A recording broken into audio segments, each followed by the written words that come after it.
And that was an attack on democracy, because Democrats today hate democracy. There have been more nationwide injunctions against President Trump in the last 2 months than both terms of George W. Bush, both terms of Barack Obama, and Joe Biden's term.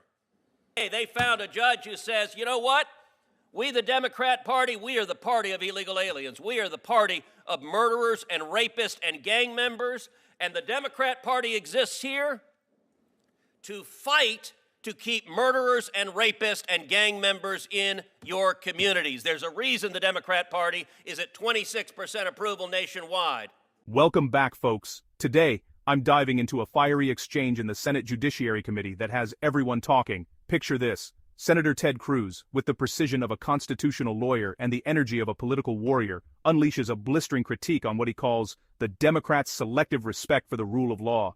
It's long been said that hypocrisy is the tribute that vice pays to virtue. Cruz begins, setting the tone for his explosive remarks. With a voice that cuts through the chamber, he accuses his Democratic colleagues of hypocrisy, defending judicial independence only when it suits their agenda. Cruz wastes no time pointing out what he describes as Democrats' newfound love for the rule of law.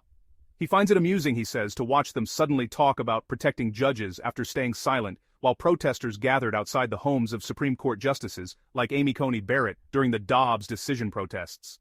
Not a single Democrat cared when mobs showed up outside female justices' homes, threatening their families, Cruz says. And Joe Biden's attorney general didn't do a damn thing. According to Cruz, this silence wasn't oversight. It was approval. They overlooked it because they agreed with the protesters' goals, even if it meant breaking the law. His message is clear. They don't want justice. They want control.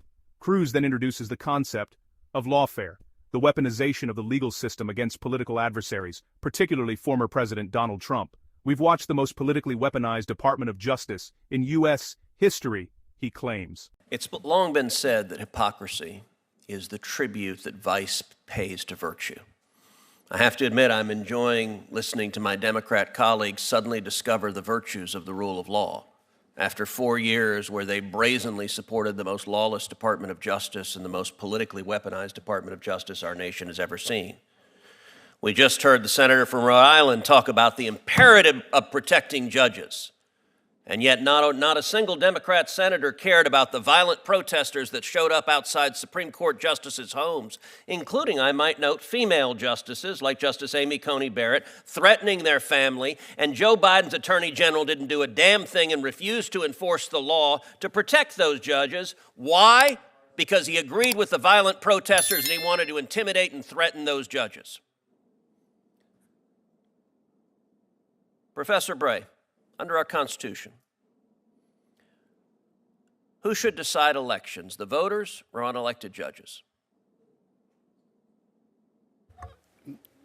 The voters are the ones who should vote in the election according to the laws, and the laws sometimes have to be applied by the judges if there are cases. And under our Constitution, who is charged with making policy decisions? Elected representatives elected by the people or unelected federal judges? I think the question of policy, Senator, is a little broader than the particular case. So the laws should be enacted by Congress. That's where the fountain of law. Policy decisions are the elected branches. Right. Law is the province of the court. Policy is the province of the elected branches. These are not complicated. Professor Bray, let me ask you this. Do the federal courts have power to issue remedies for people who are not parties to a case?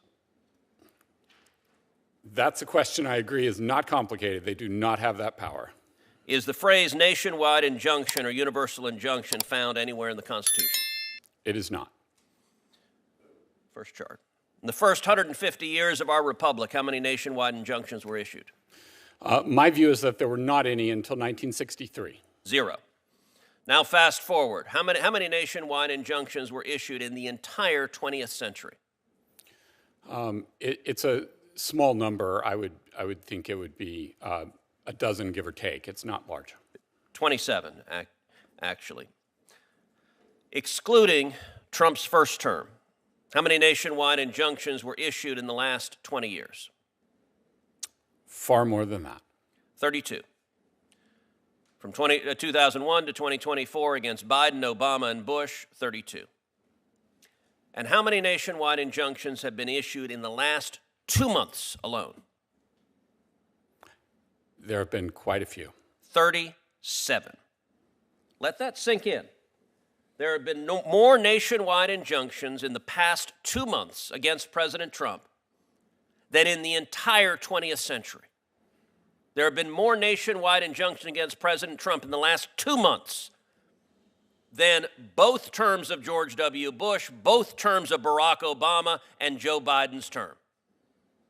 We saw during the Biden presidency lawfare, indicting President Trump 4 times, using the machinery of justice to attack him, and that was an attack on democracy, because Democrats today hate democracy. Democrats today are angry at the voters for re-electing Donald Trump and electing a Republican Senate and a Republican House, and they engaged in lawfare to stop democracy from operating. Understand, this is the second phase of lawfare. Second chart. This is the second phase of lawfare. Now that their efforts to indict President Trump and stop the voters from re-electing him have failed, they're going and seeking out individual radical judges to try to shut down policies, and they are forum shopping like crazy. Give me any loon judge put on the bench by Obama or Biden who disagrees with a policy. We just saw a judge flagrantly ignore U.S. immigration law concerning TPS being revoked. U.S. law explicitly said there's no judicial review for that, but hey, they found a judge who says, you know what? We, the Democrat Party, we are the party of illegal aliens. We are the party of murderers and rapists and gang members, and the Democrat Party exists here to fight to keep murderers and rapists and gang members in your communities. There's a reason the Democrat Party is at 26% approval nationwide, because they put radical policies ahead of rule of law. Nationwide injunctions are an abuse of power. It is the judiciary acting as policy deciders, and it is incumbent on this committee and this body to rein in the abuse of power from these unelected radical judges who are trying to overturn the election because they disagree with what the voters decided. Thank you, Senator Cruz. Senator Klobuchar. Okay, that was a lot. Let me start with a few things. Number one, we love the democracy, and I believe what we should be having is a civil debate about how we can best, if Donald Trump wants to make changes to the government, we should be doing it in a legal way, not how he's doing it. And the only reason there's all these injunctions, Senator Cruz, is because he's violating the Constitution. Why would Trump-appointed judges... Why don't you file them in red districts? Senator Cruz. Why...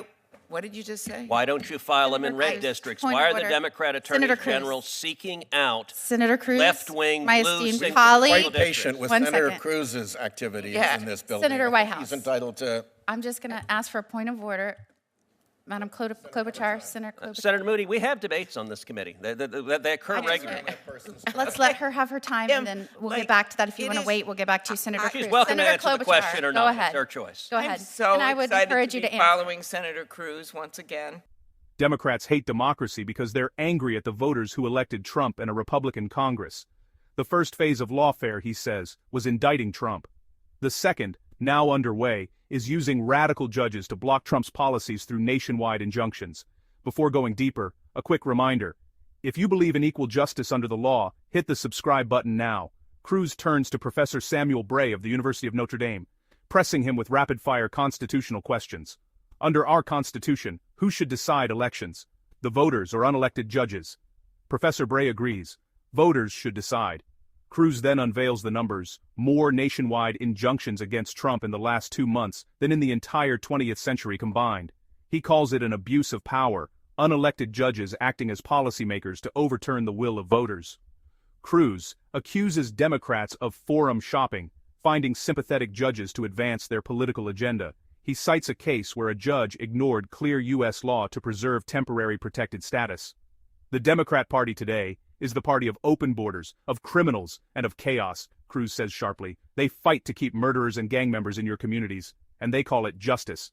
After Cruz's remarks, Senator Amy Klobuchar of Minnesota responds with a smirk, accusing him of defending lawless behavior.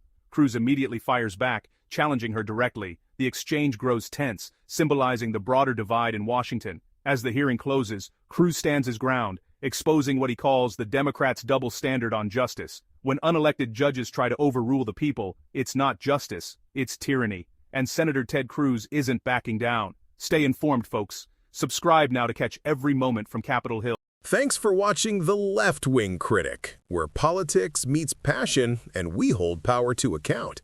If you're tired of corporate spin and left-wing noise, hit the subscribe button, like the video, and join the movement. The left doesn't stay silent, and neither do we.